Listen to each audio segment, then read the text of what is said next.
The woods you see before you may have looked the same. Maybe a little more trees, but just about the same. And this is Roanoke Island.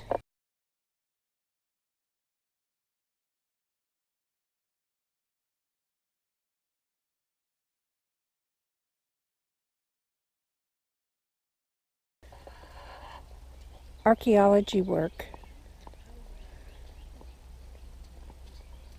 indicates from the evidence that this was the site of an English earthwork from Walter Raleigh's 1585 expedition.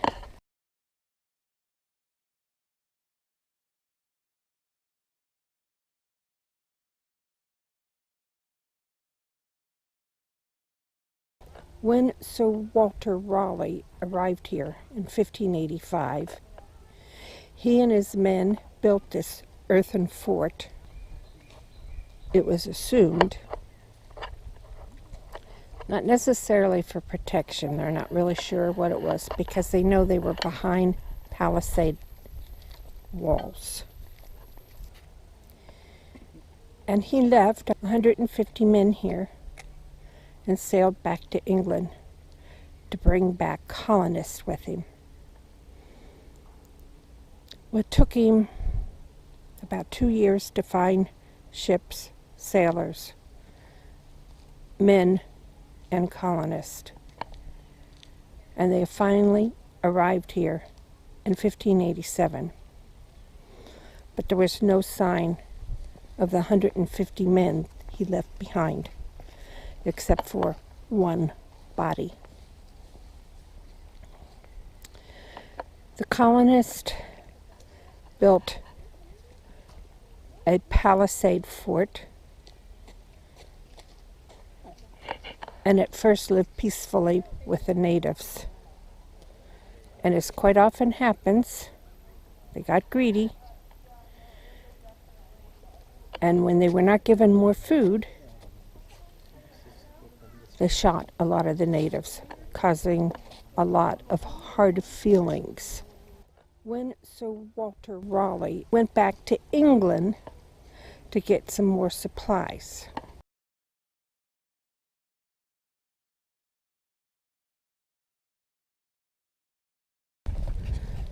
Sir Walter Raleigh was not permitted to come over here because Queen Elizabeth deemed he was too valuable and she needed him to fight Spain. He never did come back.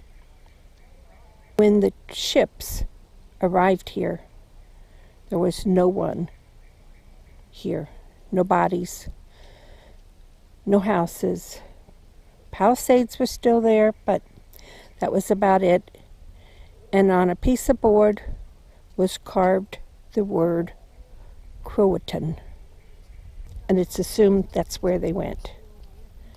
However, searches were made and they were never found.